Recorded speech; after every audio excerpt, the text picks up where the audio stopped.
생태 교육을 하기도 하고 식생 조사를 하기도 합니다. 식생이라고 하는 것은 식물 사회학이거든요. 식물들이 실제로 자연에 나가 보면 그냥 뭐 소나무, 돌참나무 이런 것들이 함께하게 사는 것이 아니고 사회를 이루고 살아갑니다. 그래서 그런 식물 사회학을 전공한 하였고요. 오늘은 제가 이제 생태적 특징에 대해서 했는데 일반적으로 저희가 생태라는 개념들을 많이 들으시는데 정확하게 해서 선생님 생태가 뭘까요? 라고 여쭤보면 잘 모르시는 경우들이 많으신 것 같아서 생태에 대한 개념 정리 이런 것들을 좀 하려고 합니다. 조금 어려울 수도 있긴 하지만 용어를 먼저 한번 설명을 먼저 드리고요. 그리고 대구의 어떤 자연 환경들 그리고 생물적인 특성들 이렇게 세 가지 꼭지로 진행을 하고자 합니다. 일단 저희가 제일 많이 듣는 용어 중에 하나가 생태 들어보셨고요. 좀 같이 비슷하게 많이 나오는 것이 환경이라는 용어가 있습니다. 그죠? 그리고 환경하고 비슷한 용어로 자연이라는 용어도 있습니다. 자, 그럼 자연, 환경, 생태, 그럼 어떻게 다를까요? 일단 자연 하면 먼저 생각나시는 거는 뭐가 있을까요? 숲, 네, 또 사람의 손길이 닿지 않는 것들, 또 네, 이런 것들. 우리 자연 하면 딱 생각나는 그림들이 있으시죠, 머릿속에. 이것들을 자연 이렇게 얘기하고 환경 이렇게 있고 근데 생태라는 용어는 최근 나온 지가 그렇게 오래되지는 않았습니다. 그래서 용어들 하나씩 조금 살펴보면 자연이라는 거는 한자어로 스스로 자자에 그러려니 그냥 스스로 거기 있는 것들 사람들이 만들거나 뭔가 손을 대거나 이런 것이 아니고 그냥 거기 그대로 있는 것 이런 것들을 자연이라고 얘기하죠. 영어로는 네이처 이렇게 표현을 합니다. 자연. 저희 학교 다닐 때, 저만 해도 학교 다닐 때 자연보호 운동 많이 했었잖아요.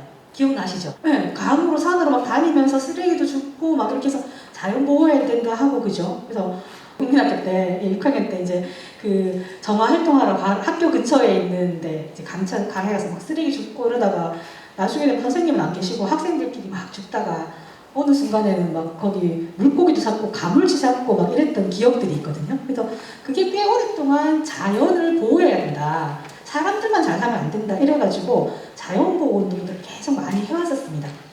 꽤 오랜 시간들이 지나다가 어느 순간 보니까 자연이란 용어보다 환경이란 용어가 나오기 시작했어요.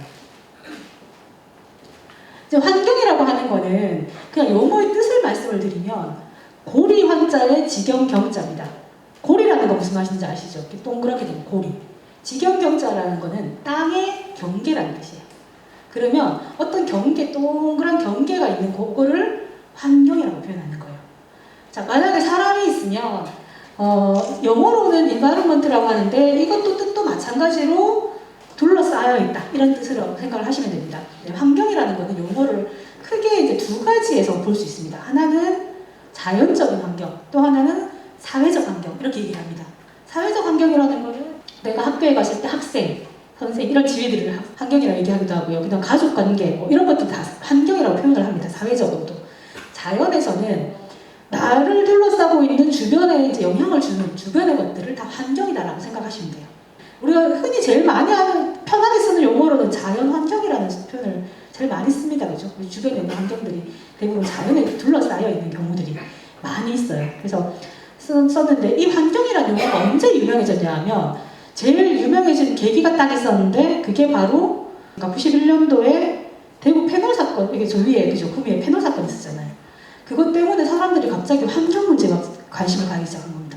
왜냐하면 그냥 자연에 있을 때는 우리가 막 되게 좋고 그냥 보호해줘야 되는 이런 느낌이었는데 갑자기 이 물이 오염이 된 거예요. 그러니까 이 오염된 물을 어떻게 할 것이냐 오염이 되지 않게 하려면 어떻게 해야 되나 라는 문제들에 관심을 다 가지기 시작한 겁니다. 그리고 그때 당시쯤에 이제 그 수질 오염, 물이 막 오염되는 수질 오염 얘기를 하고 또 비슷한 시기에 공장 굴뚝에 막 시커먼 연기 나오는 것이 문제가 있다 이런 얘기들 막 하면서 대기 오염 얘기가 나오기 시작했습니다. 그래서 그런 오염에 대한 얘기들이 나오면서 환경에 관심들이 많이 가져서 그때 당시에 환경 관련된 그런 시민단체들도 많이 생겼고요. 90년대 초반에.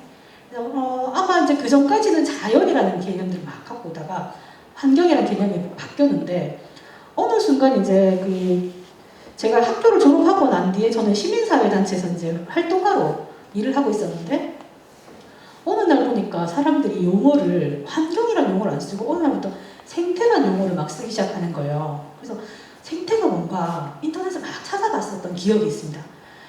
제가 그랬기 때문에 여러분들도 아마 용어가 조금 쉽지 않을까 생각을 하고 준비를 해봤는데, 생태라는 걸 한자로 찾아보면 날생자의 모습 대자입니다. 그러면 태어날 때 그런 모습, 아니면 어떤 모습 그대로 살아가는 거, 이런 것들을 생태라고 하나? 라고 생각할 수 있는데, 그렇게 하기에도 뭔가 좀 개념이 명확하지가 않아요. 그죠? 그래서 생태를 인터넷에 찾아봤어요. 영어로 뭔가 싶어가지고. 우리 흔히 제일 많이 쓰는 거 에코 많이 들어보셨잖아요. 그죠? 그 아파트도 에코 아파트 뭐 이런 얘기 하시고, 그 다음 상품들에도 앞에 에코라고 많이 적혀 있습니다. 그래서 에코를 인터넷에 사전에 딱 찾아봤더니 희한하게 사전에 답이 안 나와 있어요. 그러고는 똑같다. 뭐랑 똑같냐면 이컬러지하고 똑같다. 이렇게 나오는 거예요. 그래서 이 이컬러지가 그러면서 또 하나 뒤에는 이제 뒤에 대시를 붙여가지고 이런 환경이나 생태하고 관련된 말들에 대해서 얘기한다. 이렇게 돼 있는 거예요. 그러면 생태라는 것에 대한 개념이 없는 거예요. 여기에는. 어디에도. 그렇잖아요. 에코에 대한 이 명확한 답이 정의가 없다라는 거죠. 저렇게 봤을 때. 그래서 이게 뭘까? 다시 이제 고민을 하기 시작을 했습니다. 일단 생태라는 용어가 어떻게 생겼는지를 먼저 말씀드리면, 아까 앞에 생태, 에코 이코를 이컬러지라고 말씀을 드렸잖아요. 그래서 이 이컬러지라는 거는 생태라는 요 앞에 있는 접두사가 붙어있고 뒤에 라지는 뭐냐면 학문이라는 뜻입니다. 그러면 에코에 관련된 학문. 이 에코라는 거는 어디서 왔냐 하면 오이코스라고 하는 그리스에서 왔어요. 이 에코가 붙은 또 유명한 게 하나가 더 있는데, 경제가 혹시 영어로 뭔지 아십니까? 이코노미. ECO로 시작되죠. 그 경제라는 것이 ECO, 그 ECO가 이 ECO와 똑같습니다. 거기도 경제도 마찬가지로 사는 곳, 집안 살림이라는 오이코스에서 기원한 거예요. 그런데 이 생태학이라는 건 뭐냐면 주로 그들이 살아가는 곳, 거처, 이런 것들을 생태라고 보고 생태학이라는 용어를 쓴 거고요.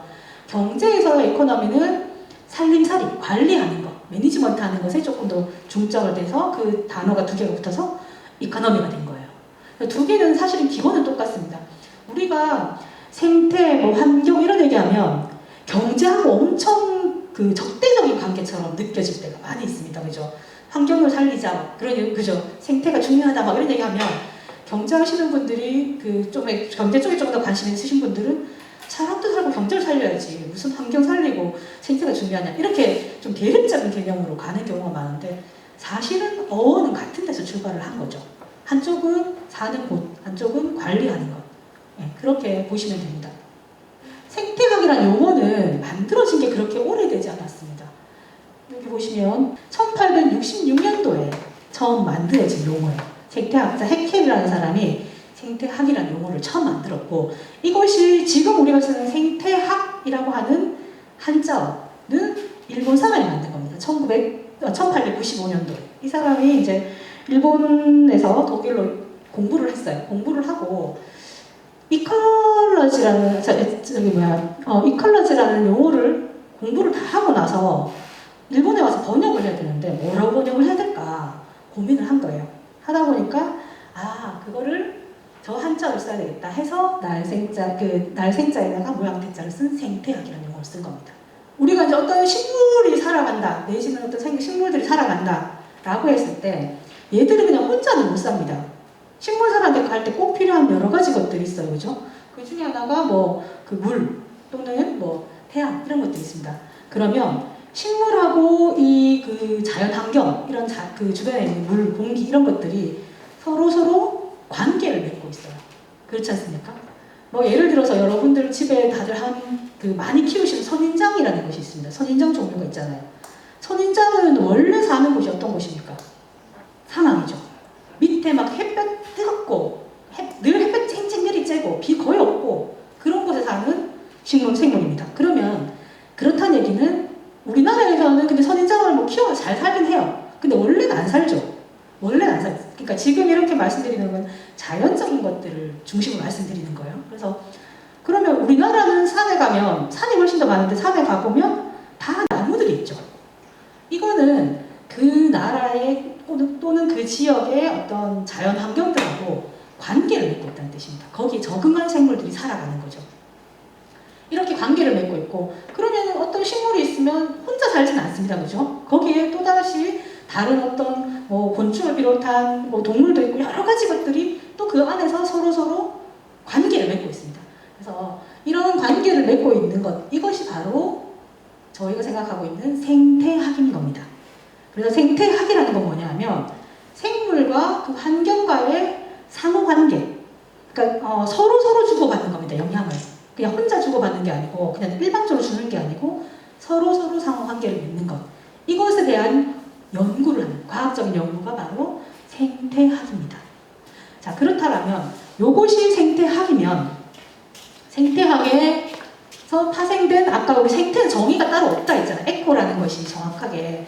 근데 생태학에서 왔는데 생태학이 이런 뜻이니까 그러면 생태라는 걸 어떻게 정의해 볼 수 있느냐? 방금 말씀드렸던 그 부분이에요. 생물과 비생물의 어떤 특징을 알고 또 그것과 더불어서 서로 간의 상호관계를 아는 것, 이것을 바로 생태라고 할 수 있습니다. 아까 말씀드렸던 것처럼 이제 처음에 자연이라는 용어가 있다가 자연보호운동이 있다가 이것이 점점 환경이라는 용어로 조금 더 넓어져서 같이 주변의 것들을 돌아보는 관계였다면, 그리고 어떤 오염이라든가 이런 부분들에 대해서 대응을 하는 것도 배웠는데, 왜 생태라는 용어가 나왔냐면요, 정확하게 얘기하면 환경이라는 거는 아까 어떤 생물이 있으면 그 주변에 영향을 주고받는 주변의 것들이라고 말씀드렸잖아요. 나를 둘러싼 주변의 것들을 다 환경이라고 할 수 있습니다. 그럼 사람을 중심으로 해가면 사람을 중심으로 한 주변의 것들을 다 환경이라고 하는 거예요. 그렇게 놓고 보니까 항상 사람이 중심에 있습니다. 내가 중심에 서 있는 거예요.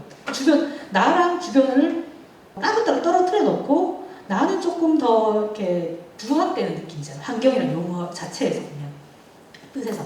그런데 이제 그런 환경에 관련된 운동들을 하고 막 이렇게 하던 분들이 보니까, 어느 순간 야생생물도 잘 살고 있고 해야 나도 그 안에서 잘 살 수 있구나, 인간도 잘 살 수 있구나, 또는 사람과 그 동물이 막 동등하다 이렇게 보기는 좀 어렵지만 그래도 서로 밀접하게 관계를 맺고 있구나 라는 것들을 생각하신 분들이 환경이라는 용어보다는 점점 생태라는 용어들을 사용을 하기 시작한 거예요. 하지만 또 지금 또 시간이 그 시기로부터 또 한참 몇십 년이 지나고 나니까 지금 생태를 하시는 분들은 뭐냐면 생물에만 집중해 있습니다.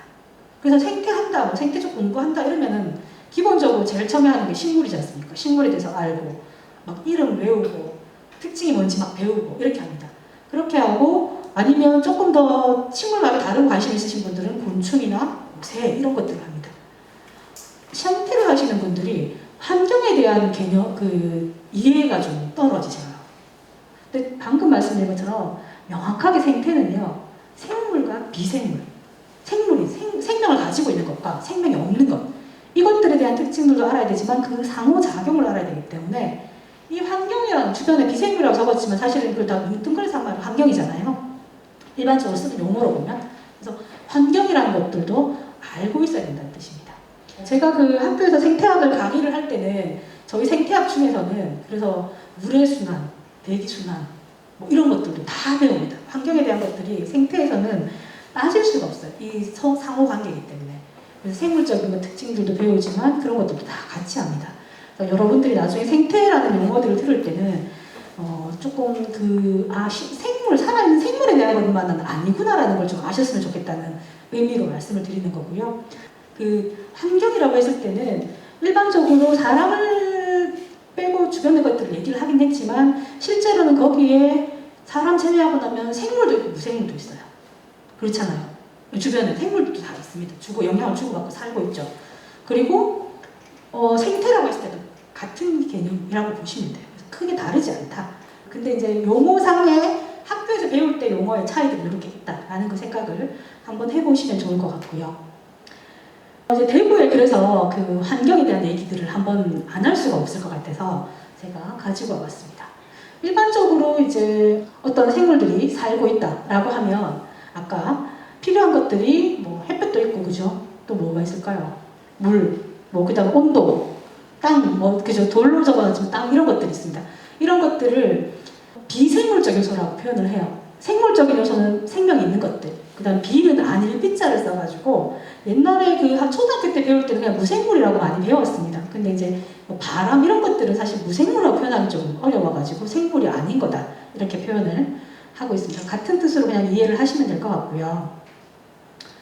이제 그런 상호관계를 알기 위해서 우리가 알아야 되는 그런 미생물적 특징들을 좀 덩어리를 묶어봤어요. 그렇게 해보니까 기후라고 하는 거는 이제 일반적으로 온도나 강수량을 같이 묶어서 많이 얘기합니다. 요 하나하나는 뒤에 가서 조금 더 설명을 드릴게요. 그래서 기후라는 게 혹시 이제 그냥 이런 거는 그냥 듣고 넘어가시는 게 좀 어려운 내용이어가지고 이거는 뭐냐면 전 세계에 있는 기온하고 강수량. 그 강수량에는 강우량이 아니고 강수량이기 때문에 겨울철 눈도 포함됩니다. 그래서 강수량에 그 온도와 강수량의 관계를 막 계산을 해보니까 이렇게 큰 덩어리들이 나오더라는 거예요. 생물들이 살아가는 데 있어. 자, 우리나라는 뭐 이게 다 들어보셨던 말들이 많으실 거예요. 열대 이런 말들 다 들어보셔서 아실 거고요. 우리나라는 어디에 속할까요? 우리나라는 온대림입니다. 기후 그 온도와 강수량을 보니까 나중에 그 따뜻한 온난한 기후를 가지고 있는 곳이다. 그래서 온대입니다. 그죠? 온대림에 속하고 있고요. 이제 이 큰 개념을 이해하시고 이제 우리나라를 들여다보고 다시 대구를 들여다보면 조금 더 이해하시기가 쉬울 것 같아서 이렇게 말씀을 드렸습니다. 일반적으로 아까 제가 생태 내지는 환경 얘기를 할 때 서로 상호관계를 얘기했는데 전체가 이 안에서는 어떤 물질들은 계속 같이 돌아다닙니다. 그죠? 같이 돌아다니기 때문에 큰 그림에서 한번 이해를 하는 거를 좀 필요로 하겠다 싶어서 가지고 온 거고요. 일단 지리적인 위치. 아까 우리 생물 군계 말씀드렸을 때 우리나라의 지리적인 위치가 여기 있잖아요. 중간에 여기 적도가 있습니다. 적도에서부터 얼마나 올라가냐에 따라서 당연히 온도가 점점 낮아지겠죠. 그래서 우리나라의 위치가 어디 있느냐를 아는 것은 그런 의미입니다. 생물들한테는. 어디쯤에 있을까라는 거는. 그런 의미라고 봤을 때 대구를 보면 대구는 전체 우리나라에서 이쯤에 지금 있습니다. 점점 대구가 이게 좀 확장이 되고 있죠. 예전에 비해서. 그래서 이제 지리적 위치. 만약에 대구가 여기 있지 않고 만약 이쯤에는 강릉 정도가 되었다라고 하면 생물들이 살아가는 환경이 같을까요? 다를까요? 다릅니다. 네, 첫 번째로는 기온 자체가 다르죠. 강릉만 올라가도 엄청 춥잖아요. 네, 엄청 춥고 그 다음에 비 내리는 걸 생각하면 여기는 비가 잘 안 오고 지금 요 지리상에서는 일단 온도만 먼저 얘기를 한번 해볼 텐데 방금 말씀드렸던 기후를 생각해보면 강릉하고 비교했을 때도 대구는 정말 비가 안 오잖아요. 지금 지난주까지 장마여가지고 중부랑 지금죠 서울 쪽하고 해가지고 비 엄청 오는데 대구는 비가 안 오잖아요. 그죠? 장마 영향도 별로 안 받아요. 비가 너무 안 와. 이런 강수량이 엄청 낮은 것이 대구의 특징입니다. 그래서 제가 논문을 대구의 희귀식물 군락에 대한 논문을 썼거든요. 그래서 다른 지역 기후를 막 비교를 해봤는데 대구하고 의성이 비가 제일 적어요. 되게 작은 데 중에 유명한 데가 대구가 좀 더 크니까 많이 알려져 있지만 실제로는 의성이 비가 좀 더 적고요. 의성, 대구, 안동 이 정도가 비가 엄청 적습니다. 자, 그래서 요거를 그냥 그래프 나면 다들 긴장하시는데 그냥 하나씩 설명을 조금만 더 드려보면 요것은 지금 저 위에 적혀있는 요 글자는 14.1도라는 그 연평균 기호입니다. 자, 여기에 우리가 기후라는 걸 나타낼 때 주의하실 게 있는데 날씨는 매일매일 바뀌죠. 1시간 전에도 바뀌고 지금도 바뀝니다. 근데 이 기후라는 거는 평균 30년 이상 된 것들을 모아놓은 걸 기후라고 해요. 최소한 30년이에요. 근데 이제 보통 기후 데이터를 쓸 때는 뭐 매년 갱신하기는 좀 어렵잖아요. 그래서 지금 2022년이니까 저 앞에 92년인가요? 그때부터 해서 92년부터 2021년까지 이렇게는 잘 안 하고요. 10년 단위 정도 내지는 5년 단위로 이렇게 끊어가지고 보통 하는데 최소 30년 이상을 얘기하고요. 그래서 왜 우리 뉴스 드릴 때 예년에 비해서 이런 표현 쓰잖아요. 그 예년이라는 건 뭐냐면 예전에 비해서 그 예전이 언제냐면 30년 평균 최소한 전에 걸 얘기하는 거예요. 그때에 비해서 어떻다. 그러니까 작년이랑 뭐 저작년 이렇게 비교하는 게 아니고. 근데 아까 앞에 있는 생물 군계 같은 경우에는 그 30년짜리가 아니고 더 길게 오랫동안 우리가 기후라는 표현을 쓸 때 갑자기 우리나라가 덥다고 갑자기 열대지방이 되진 않잖아요. 그죠? 그런 것처럼 엄청 장기간을 얘기하기도 합니다. 근데 어쨌건 요거는 연평균 기온. 자, 그 다음번에 거는 연평균 강수량. 1년 동안 비가 얼마나 왔는가. 눈하고 포함해서 얼마나 왔는가. 그 평균을 30년 평균을 내보니까 이렇더라. 이런 말이고요.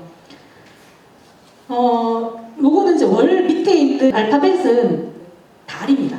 달을 이제 영어로 지금 해놓은 건데 매달 평균 기온을 30년 동안 내보니까 1월 달에는 이렇고 2월 달에 이렇고 8월 달에 이렇고 쭉 해서 그래프를 그려놓은 거예요. 그래서 이제 온도는 이쪽 옆으로 이렇게 가보시면 됩니다. 실제로는 월 평균이 한 달 동안 평균을 내면 대구가 엄청 덥지만 실제로 월 평균 기온은 한 25도, 6도 정도밖에 안 됩니다. 그죠? 그렇게 보시면 돼요. 그리고 그 8월 달에도 그 정도밖에 안 되고 근데 대구는 특징 중에 하나가 뭐가 있냐면요. 잘 보시면 월 평균 기온 이게 0도거든요. 0도인데 월 평균 기온이 0도 밑으로 떨어지는 경우가 잘 없습니다. 따뜻해요. 네, 그냥 하루씩 추울 수는 있습니다. 그런데 대구를 평균으로 내보면 한 달 내내 가도 1년 내내 영하로 계속 떨어진 날이 있는 날들이 별로 없다는 뜻이에요. 실제로는. 그 우리가 다 체감하고 있지 않습니까? 이게 되게 중요한 특징 중에 하나라고 저는 보고 있고요. 그 다음에 이제 위에 거는 월 평균 강수량. 우리나라는 이렇게 그래프가 생긴 거는 이 중간에 여기 특히 색칠해 놓은 거는 100mm 이상 오는 달들은 색칠을 이렇게 해놨는데 그러면은 한여름에 비가 집중하고 있죠. 그럼 딴 데는 안 그렇나? 안 그런 데 많아요. 유럽 같은 데 가보면 겨울철에 눈이 많이 와가지고 그래프가 반대로 이렇게 생기는 경우도 있습니다. 이 강수량의 그래프가. 그래서 이런 것들이 큰 특징이다. 그리고 제일 위에 있는 거, 밑에 거랑 두 개 같이 말씀드리면 밑에 거부터 말씀드리면 하루 중에 왜 온도가 제일 높은 날이 있을 거잖아요. 그 날에 최고 기온을 한 8월달, 보통 8월달에 제일 많습니다. 그날에 평균 기온들을 쭉 해보니까 31도가 나온다는 거고요. 위에 39.4도는 그 최고로 찍은 날이 얼마인가 이런 것들입니다. 밑에 거는 여기 나오는 글자들은 최저 기온들을 평균 낸 거. 그리고 요거는 그 중에 제일 추울 때 언제인가. 이 왜 필요하냐면 저는 식물을 전공했다고 말씀드렸잖아요. 식물들은 날씨가 추워져서 어디 가거나 이동할 수가 없습니다. 날씨가 더워져도 이동을 할 수가 없어요. 그러면 얘들한테는 매일매일 추운 것도 되게 중요해요. 근데 한 번 강추위가 빡 오면 그때는 얼어버리잖아요. 죽어버리잖아요. 그래서 생물들한테는 그게 되게 중요한 그 요소입니다. 늘 춥다. 이거 차라리 늘 추우면요. 거기에 적응이 돼 있어요. 늘 추운 곳에 대비해서. 근데 대구처럼 아까 보셨던 월 평균 기온이 영상인데 갑자기 온도가 저렇게 13도 막 좀 작긴 하네. 그 13도, 14도 막 뚝 떨어지면 엄청 춥잖아요. 저희 기온 14도까지 내려간다고 생각해보세요. 어우, 정말 집 밖에 못 나갈 정도로 추울 거예요. 그런 것들이 다 영향을 미치는 겁니다. 그래서 저희가 이제 기후라는 것들을 가지고 있고 대구의 기후를 그냥 좀 더 한마디로 정리하면 더울 때가 엄청 덥습니다. 대구가 엄청 더워요. 덥고 아까 말씀드렸던 강수량 자체가 엄청 낮은 것이 대구의 특징 중에 하나입니다. 이건 우리가 다 너무 잘 알고 있죠. 그래서 강수량 이런 것들을 가지고 주변에 있는 바다와 영향 이런 것들을 다 해서 해보니까 이제 여러 가지 위험들을 나눌 수 있는데 바닷가는 동해안형, 그죠? 쭉쭉쭉 나눌 수 있고 남해안형, 서해안형, 내륙형인데 그 중에서도 보시면 대구형이라는 게 따로 있습니다. 대구형의 특징은 온도와 강수량을 해보니까 너무 덥고 그래서 엄청 건조한 강수량이 작아서 건조한 이런 것이 특징인 것입니다. 지형을 봤을 때 우리가 또 지형도 되게 영향을 미칩니다. 수리수문이라고 하는 것이 있는데 수리라고 하는 것은 땅의 길이에요. 물의 길이에요. 물의 길인데 무슨 물의 길이냐 하면 지하수가 지나가는 길을 생각하시면 돼요. 그리고 수문이라는 거는 이제 우리 왜 수문을 통제한다는 얘기 하잖아요. 저수지나 댐 같은 거에서 통제하는 물. 그래서 땅 밑에 있는 물길 그리고 땅 위에서 통제하는 물길들을 다 포함해서 수리수문이라고 하는데 보통 이제 이런 것은 수문 같은 경우보다 수리 같은 경우에는 지형하고 많이 관련이 있죠. 보시면 이쪽은 좀 더 색깔이 잘 보이실지 모르겠는데 이렇게 약간 올라가 있는 곳들이 산이고요. 그다음 대구는 분지죠. 엄청 평평하고 주변이 이렇게 볼록볼록볼록한 모양들이 있는 것은 여기가 높다는 뜻입니다. 그래서 대구는 이런 분지적인 특성들 때문에 지금 장마 내는 영향도 되게 작고 태풍 영향도 사실은 되게 작잖아요. 대구가. 다른 데 다 난리 나도 대구는 좀 멀쩡한 경우가 많지 않습니까? 그래서 이런 분지적인 특성들을 우리는 생물들이 살아간다 영향을 받고 있다. 그리고 사람 또한 생물이기 때문에 이런 환경들의 영향들을 다 받아갈 거라는 거죠. 지질하고 토양이 있습니다. 제가 앞에 것들은 보통 이제 이해를 쉽게 하시는데 일반인 분들한테 말씀드렸을 때쯤 제일 힘들어하고 좀 어려워하시는 부분이 이 부분이었습니다. 지질이라는 것은 땅이 옛날에 만들어진 그 땅 속에 있는 깊은 암석들, 그죠? 이걸 생각하시면 됩니다. 대구가요, 아까 우리 지형이 이렇게 생겼는데 여기가 쏙 들어가 있잖아요. 이 대구 전체가 아주 예전에 공룡 살던 그런 시대는 대구가 공룡 살던 시대가 좀 더 앞쪽에 그때쯤에는 대구가 전체가 큰 호수였다고 합니다.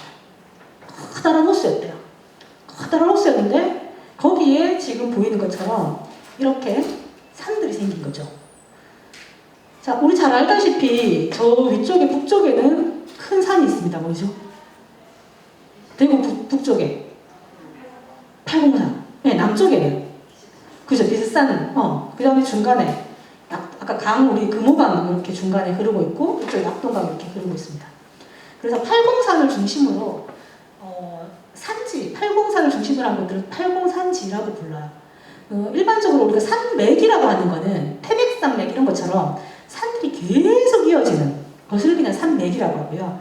산지라고 하는 거는 산의 형태들, 그 다음에 이제 주변에 산은까지는 아닌데 왜 언덕 조그만 거 있는 경우들 있잖아요. 이런 것들을 그냥 전체적으로 산의 형태를 가지고 있는 거를 산지다 이렇게 부릅니다. 그래서 팔공산지, 그 다음에 조금 더 아래쪽은 우리가 앞산이라고 생각해서 앞산 산지로 하고 싶지만 알고 보니 이제 비슷산이 좀 더 크고 다 이렇게 이어져 있기 때문에 비슷산지라고 부릅니다.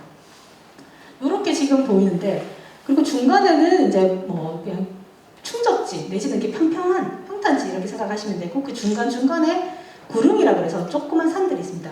학산, 범어산, 무학산, 이런 것들 있죠. 그런 것들을 보통 이제 구릉이라고 표현합니다. 산이라 하기에는 그냥 혼자 이렇게 똘렁 솟아 있는데 높이도 얼마 안 돼요. 100m, 200m밖에 안 됩니다. 그러다 보니까 그런 거는 그냥 구릉 정도라고 그러는데, 이 지질이 사실은 제가 크게 세 가지로 나눠보니까 이 세 군데가 지질이 다르더라는 얘기입니다. 첫 번째가 충적지라는 곳은 퇴적암이에요. 퇴적이라는 거는 좀 전에 제가 대구가 호수였다고 했잖아요. 옛날에. 그러면 대구 위에 여기 위에 다 물이에요. 근데 물에 호수에 가보시면 밑엔 땅이 있지 않습니까? 땅이 있는데 무게가 사실 엄청나거든요. 무겁거든요. 그러다 보니까 아래쪽에 있는 흙들은 계속 눌러집니다. 그럼 어떻게 됩니까? 단단해지겠죠. 그것이 바로 나중에는 암석이 돌이 돼요. 그냥 웬만큼 깨져도 안 깨질 만큼. 이거를 바로 퇴적암이라고 불러요. 퇴적암이라고 부르는데 안에 자갈 같은 것이 많이 들어있으면 여감, 모래가 있으면 사암, 그죠? 그 다음에 작은 흙이 있으면 이암, 이런 식으로 부르긴 하는데, 일단 우리가 있는 평평한 사람들이 제일 많이 살고 있는 곳은 다 대부분 다 퇴적암이 많다 라고 생각하시면 돼요. 특히 강 주변에, 강에 물이 범람했을 때. 그 다음번에 있는 곳이 원래 이제 호수였던 곳이 있는데 물이 빠져나갔죠. 물이 빠져나가고 나는데, 물이 빠져나갈 수 있었던 이유 중에 하나가 뭐냐 하면 팔공산이 생겼기 때문입니다. 팔공산은요, 이렇게 생긴 돌들인데, 자, 이거 굳이 안 보셔도 혹시 가산산성 쪽 가산 가보셨습니까? 가산에 그 큰 바위 있잖아요. 그게 그냥 화강암이에요. 화강암이라고 하는 암석입니다. 얘들은요, 어떻게 만들어지냐면 땅 속에서 용암이 있잖아요. 그 용암들이 굳어집니다. 그냥 바깥에 나와서도 굳겠죠. 바깥에 나와서 빨리 굳으면 알갱이가 기포가 그 용암 안에 있던 기포가 막 나와서 숭숭숭숭 구멍이 뚫립니다. 그게 현무암이죠. 근데 바깥에 안 나와도 땅 속에서 그냥 그대로 굳어버리는 경우가 있습니다. 그런 경우들이 중에 하나가 바로 화강암이에요. 유럽 쪽에는 화강암이 별로 없습니다. 그래서 어떤 경우에 제가 경험한 건 아니고 저희 교수님이 경험하신 건데, 유럽에서 공부를 하셨고 조사를 막 하는데 알프스 산맥 근처에 있는 한 곳에 잠잘 데가 없으니까 그냥 가정집에, 옛날 진짜 우리 시골 같은 옛날 사극 보면 왜 사람 불러가고 그 집에 가서 자고 이렇게 하잖아요. 그것처럼 너무 잘 잘 데가 없으니까 이제 그 일반 그냥 가정집인데 가서 주무셨대요. 가가지고 이제 뭐 이렇게 돈 드리고 밥 얻어먹고 이렇게 해갖고 얘기를 하다가 식물 쪽에 이제 자연적인 공부한다 이러니까 내가 보여줄 게 있다고. 잘 안 보여주는데 따라와봐라 해서 갔대요. 거다니 막 집채만 뭐가 있는데 거기를 이렇게 천 같은 거 이렇게 천막을 덮어놨더랍니다. 그래서 그러더니만 내가 이거 특별히 보여주니까 봐라 해서 촥 걷었는데 화강암이 그냥 돌 하나가 이렇게 딱 있더랍니다. 그 정도로 유럽 쪽에서는 화강암이 드물어요. 우리나라 엄청 흔하잖아요. 네, 우리나라는 오래된 지질이 되게 많습니다. 그래서 청송 같은 경우에는 지질공원을 유네스코에서 지정한 지질공원으로 등재가 됐잖아요. 그래서 이런 이제 보시면 이 화강암들이 팔공산에 엄청 많이 있어요. 얘들은 특징이 뭐냐면 그냥 딱 봐도 얘는 되게 제가 이제 오래된 돌이라서 일부러 사진을 찍어놨던 거거든요. 저거는 부서지면 제가 여기 앞에 지질과 토양이라고 붙여놨는데 토양이라는 거는 암석이 부서지면 토양이 됩니다. 흙이 되는 거예요. 그래서 원래 암석이 뭐냐를 같이 아는 게 필요하다는 거예요. 원래 암석 화강암은 생각해보시면 그 가산산성 쪽 가까이 갈 때 말고 팔공산 올라가는 길에 혹시 비 오고 난 뒤에 산에 가보신 적 있으십니까? 그 올라가실 때 막 불편하셨나요? 그렇게 많이 안 불편하셨을 거예요. 그 앞산에 비하면. 앞산은 혹시 비 온 뒤에 가보셨습니까? 진짜 질척질척하죠. 막 발밑에 막 찌는 막 붙어가지고 올라갈 때 되면 신발 밑에 막 이만큼 붙어가지고 발이 무거워서 안 올라갈 정도로 질척질척하죠. 팔공산은 어떠세요? 팔공산은 별로 그렇게까지 그게 없습니다. 왜냐하면 이 만들어진 이 화강암의 돌이라는 게 뭐 그냥 알갱이가 보일 정도 이렇게 저렇게 부서지면 부서져가지고 만들어진 흡수의 대표적인 게 마사라고 부르는 그거 돌이, 예, 그 흙입니다. 그러니까 마사들이 막 있으면 팔공산에 마사가 많이 있어요. 근데 가산산성 제외입니다. 가산산성은 퇴적암들이 이렇게 아까 팔공산이 땅속에 용암이 올라온 거라 했잖아요. 그러면 그 위에는 이전에는 뭐였습니까? 퇴적암이었죠. 퇴적암이었던 거를 팔공산이 들어 올리고 땅에서부터 흙을 막 쫙 들어 올립니다. 그러면 이 팔공산에 좀 그 화강암 위에 남아있던 퇴적암이 있을 거 아닙니까? 그 남은 게 가산산성 쪽이죠. 팔공산이 대구 한쪽 북쪽을 쫙 들어 올리니까 물들이 어디로 올라가겠습니까? 낙동강이 그쪽으로 쫙 흘러가는 거예요. 네, 그렇게 됐습니다. 그렇게 돼서 팔공산이 먼저 생겼고, 그래서 여기는 올라가면 그렇게까지 많이 막 바닥 신발 밑에 막 달라붙지 않습니다. 거기 살고 있는 식물들 얘기를 하면 식물들 입장에서 어떻겠습니까? 걔들은요, 마사에다 물 붓다고 생각해보세요. 비가 왔다 생각하면 물 그냥 쭉쭉 빠지죠. 팔공산에 있는 애들은 안 그래도 되고 건조한데 팔공산은 더 건조한 거예요. 그런 애들이 잘 적응한 애들이 살고 있습니다. 저기에는 모든 생물들의 그 기초가 되는 게 식물이잖아요. 식물은 모든 생물들의 영양분을 다 만들어내거든요. 이 만들어낸 영양분을 가지고 곤충이나 다른 초식동물들이 먹고 그걸 다시 육식동물이 먹기 때문에 어떤 식물들이 사느냐를 아는 것은 어떤 그 생태계가 구성되어 있냐를 알 수 있는 방법 중에 하나입니다. 그래서 이제 말씀드리는 거고, 이 팔공산에는 조립지, 입자가 굵은 그런 토양들이 발달해 있습니다. 반면에 이제 막 깨진 지 얼마 안 된 거라고 제가 찍었습니다. 이거 앞산에서 찍은 거거든요. 이거는 그러면 위에 거랑 밑에 거랑 그냥 딱 봐도 얘는 그저 엄청 알갱이가 굵어 보이는데 앞산은 그렇지 않습니다. 앞산은 가보시면 진짜 비 오고 난 다음에 막 질척질척 난리가 나요. 여기에 또 함정이 또 하나 있습니다. 입자가 엄청 고운 그런 곳에 비가 왔다, 물을 부었다 이러면 금방 스며드냐 하면 딱히 그렇진 않아요. 그죠? 우리 밀가루 한 적이 오셨지 않습니까? 밀가루에다 물 부으면 어떻습니까? 물방울들이 막 돌아다니죠, 처음에는. 그러는 걸 막 합쳐가지고 막 반죽을 만들었어요. 반죽을 딱 만들고 나면 반죽은 금방 안 마릅니다. 특히 안쪽에는 더 오랫동안 물이 있죠. 이런 세립질의 암석들을, 이렇게 된 암석들을 이제 입자가 가는 토양이라고 만들어지는데, 입자가 가는 토양들은 처음에는 물이 잘 안 스며 들어가요. 한 번 스며 들어갔다 이러면은 잘 안 내놔요. 그래서 한 번씩 가면 산에 가면 왜 비도 안 오는데 그 산에 그 어디 돌 밑에서 막 물 찔찔찔찔 나오는 것들 있죠. 그런 것들이 저런 경우가 많습니다. 네, 그 안쪽에는 가는 모래들이 많이 있어요. 암석들이 있어서 그쪽에서는 물이 계속 품고 있었던 거죠. 그게 이제 조금씩 나오는 경우들이 많습니다. 그래서 앞산에 사는 그 팔공산지에 살고 있는 식물들하고 이 밑에 이제 비슷산지에 살고 있는 식물들하고 약간은 차이가 있습니다. 앞산 쪽은 뭐 여러 개가 팔공산도 마찬가지긴 하지만 여러 개가 섞여 있지만 가장 많은 건 이제 응해암이라고 하는 암석 종류들이고요. 팔공산하고 비슷산하고 두 개 중에 뭐가 먼저 나왔냐면 팔공산이 먼저 나왔어요. 팔공산이 먼저 북쪽에서 들어 올리고 그 뒤에 이 앞산에는 암석들이 올라왔습니다. 차이가 약간 더 있어요. 그래서 그 실제로는 우리가 살고 있는 분지가 제일 먼저 만들어지고 그 다음 팔공산, 앞산이 만들어졌는데 자, 이렇게 봤을 때 사실은 대부분은 우리 자연 환경을 봤을 때 꼭 생각해야 되는 것 중에 하나가 바로 인간 간섭입니다. 상호작용이잖아요. 생물과 비생물의 상호작용인데 우리 사람 또한 생물입니다. 우리 정말 대도시잖아요. 그 전에 국제식생학회라고 국제적으로 저희 이제 식물사회학을 전공하시는 학자분들이 다 모여서 하는 학회가 있는데 2014년도에 우리나라에서 했어요. 그거를. 그래서 한 해는 유럽에서 하고 그 다음에는 이제 유럽이 아닌 나라에서 개최를 하는데 그 중에 이제 한 분이 열심히 이제 그 손들고 있어가지고 이제 한국에서 하게 됐습니다. 전 세계 이제 유명한 식생학자분들이 오셨고 관계를 이렇게 한 적이 있었는데 대구의 인구수를 들으시더니 너무 놀라시는 거예요.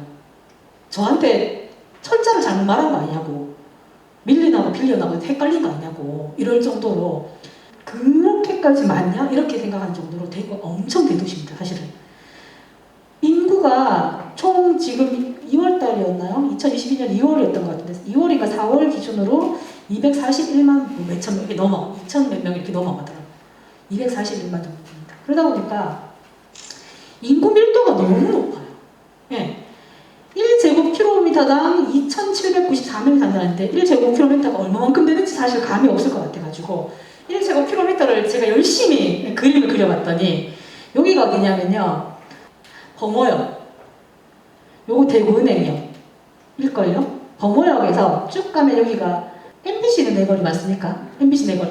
그 블럭 하나 정도로 생각하시면 돼요. 거기에 2,700명 넘게 막 올려 사는 거예요. 실제로는. 근데 이제 어떤 곳들은 저것보다 인구 밀도가 더 높겠죠. 사실 대구에 산 빼고 나면 네, 정말 그 엄청 밀도가 높습니다. 이 얘기를 왜 하냐면 환경과의 그러니까 자연과의 어떤 그런 비생물과의 관계를 맺고 있을 때 엄청 우리가 간과하면 꼭 체크해야 되는 것 중에 하나가 바로 인간 간섭이기 때문이었습니다. 사람들이 많으면 자연 환경에 영향들을 더 많이 미치겠죠. 당연히. 훨씬 더 사람들이 별로 없는 쪽에 가면 아무래도 손을 좀 적게 되고 관계를 적게 하게 되겠죠. 거기는 야생 생물들끼리 관계를 할 거 아닙니까? 인간이라는 생물과의 관계는 조금 빠지게 되는 거예요. 그래서 이런 부분들이 꼭 필요합니다. 방금 말씀드렸던 거는 그래서 이제 저는 식물사회학을 하니까 어디를 가면 이 식물이 사는 곳은 이런 곳이고요 하고 막 말씀을 드리면 선생님들이 뭘 그렇게까지 이렇게 생각하는 경우가 많으세요. 그러니까 식물 이름만 알고 싶어 하시는 분들은. 근데 저희는 식물이 사회를 이루고 살려고 하면 얘가 사는 곳이 있어야 되거든요. 그래서 이제 그 사는 곳들을 계속 체크를 하는데 그것 중에 하나가 꼭 인간 간섭을 같이 넣습니다. 그래서 이제 대구의 어떤 환경에 대한 미생물적인 것들의 특징들을 한번 쭉 살펴봤고 지금부터는 대구의 생물적인 특성들을 좀 말씀을 드리려고 하는데 대구의 그 팔공산에 막 이렇게 막 돌들 막 굴러 떨어져가지고 막 내려오는 게 있어요. 특히 가산산성 쪽에서 그 올라가는 길에 보시면 바위들을 그죠? 이렇게 막 덩어리 지는 바위들이 많습니다. 그런 곳들에 사는 대표적인 식물이 있는데 그게 뭐냐면 느티나무예요. 우리 느티나무 가로수로도 엄청 많습니다. 근데 얘들은요 원래 사는 곳이 저런 아까 화강암 덩어리들 그런 계곡들 화강암이 막 덩어리 이렇게 진 우리 막 의자만한 뭐 식탁만한 탁자만한 이런 것들이 막 굴러서 쌓여진 산이 있죠. 그런 곳에 느티나무 원래 살아요. 그래서 막 뿌리가 막 그 화강암을 이렇게 막 안고 자라는 경우도 막 있거든요. 이렇게 자라는 그 팔공산에 많은데 앞산 쪽에는 그래서 이 느티나무들이 그렇게 많지 않아요. 있을 수는 있는데 그러니까 그 전반적인 경향성을 말씀드리는 겁니다. 이렇게 말씀드리면 어떤 분들 꼭 거기서 앞산에서도 느티나무 같고요 막 이런 얘기 하시는데 경향성이에요. 자연에는 칼로 자른 것처럼 딱 이렇게 구분이 안 됩니다.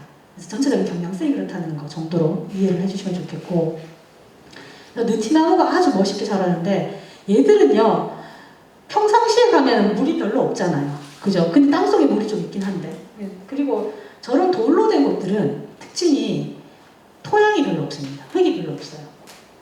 다 암석 덩어리잖아요. 그렇게 살던 애들이 흙 많은데 심어 놓으니까 너무 좋은 거예요. 안에 물도 많고 영양분도 많고.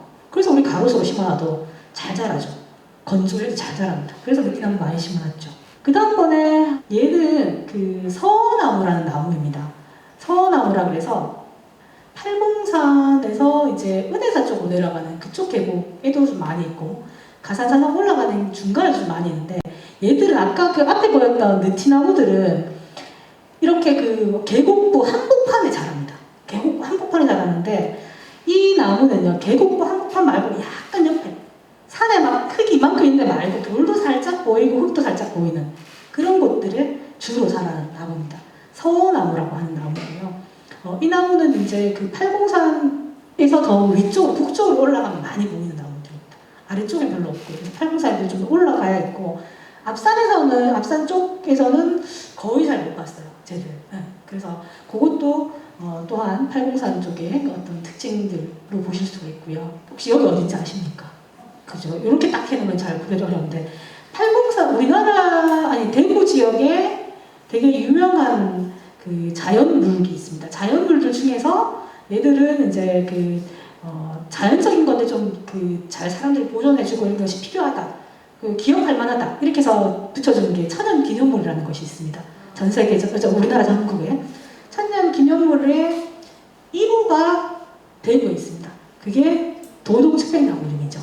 근데 이제 그 천연기념물 했을 때 어떤 분들은 1호가 되게 중요하고 300호는 별로 안 중요해 이런 느낌이 있으실 텐데 그게 아니고요. 그냥 순서입니다. 순서대로 그냥 1번 왜 우리 초등학교 때 아니 학교 가면 옛날에 저희 때는 키 순서대로 번호 정한 적 많았거든요. 저는 키가 작으니까 맨날 1번 아니면 2번 이렇게 했는데 그거랑 똑같은 거죠. 그러면 1번 학생은 더 중요하고 저 머리 키 큰 60번 학생은 안 중요하면 그게 아니고 그냥 순서를 그냥 붙여놓은 거잖아요. 그거하고 똑같습니다. 천연기념물도 도동의 측백나무가 1호라서 막 더 중요했던 건 아닙니다. 그렇긴 하지만 그래도 어쨌든 천연기념물인데 대구에 있잖아요. 그래서 아주 그 기념비적이다 이렇게 얘기할 수 있는데 이 측백나무가 학교에도 되게 많이 심고요. 그 다음에 무덤가에도 요새 측백나무 심으시는 분들 많이 생기시고 공원에도 많이 심고 하는데 원래 쟤들이 살고 있는 측백나무가 살고 있는 자생지라고 표현합니다. 원래부터 이제 얘들이 살고 있는 거 사람들이 손이 닿지 않고 원래부터 살아가는 곳 자생지가 있는 곳은 우리나라에 한 4군데밖에 없습니다. 엄청 귀합니다. 그래서 측백나무가 있는 곳들은 다들 그렇게 보호를 많이 하고 있는 곳 중에 하나거든요. 그래서 그냥 단순히 천연기념물 1호로만 생각하시는 경우가 너무 많아가지고 한 번 더 좀 설명을 드리고 싶어서 가지고 왔습니다. 얘들은 보통 일반적으로 다른 데는 석회암이라고 하는 퇴작업 성분이 있는데 단양 이런 쪽 그죠? 그 단양하고 그 옆에 거기 어디죠? 단양 옆에 그 시멘트 공장 많고 이런 데들 그 대부분 다 석회암이거든요. 그래서 그런 쪽에 주로 살아가는데 단양의 도담산봉인가요? 거기 가면 그 옆에도 도담산봉 바로 옆에 석회암 측백나무 군락들이 엄청 유명합니다. 그래서 유명하고 얘들은 전 세계적으로 봐도요 측백나무가 우리가 이제 그 분류를 이렇게 막 생물학적으로 분류를 하면 종이라는 것이 있고요. 종이 조금 더 묶어서 비슷한 성격을 가지고 있는 걸 속이라고 표현하고요. 속이 조금 더 묶여서 비슷한 성격을 가지고 있는 애들은 과라고 합니다. 이 과는 이제 영어로 표현하면 패밀리예요. 가족이라는 뜻이죠. 예. 그래서 그런 특성들을 가지고 있는 애들인데 그러면 이제 비슷한 성격들을 가진 애들이 갖고 있는 것들이 속, 과 이렇게 점점 커지는데 이 측백나무는요. 최근까지 측백나무가 다른 그 같은 속이 친척이 있는 줄 알았어요. 근데 알고 보니까 과는 똑같은 애들이 더 크게 묶여 있는데 같은 속에는 얘밖에 없습니다. 일속일종이에요 지금.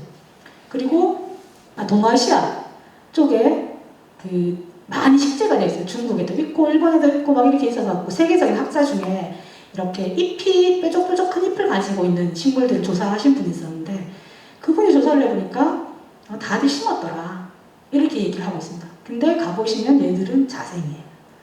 이미 아주 오래전부터 살고 있었던 그런 종입니다. 네, 그래서 여기는 엄청 중요해서 혹시라도 나중에 한번 기회가 닿으시면 안 가보셨다면 한번 가보시기를 권장을 드리겠습니다. 이 식물 엄청 이쁘죠? 얘는 그 앞산에서만 발견됩니다. 팔공산 쪽에는 또 안 나와요.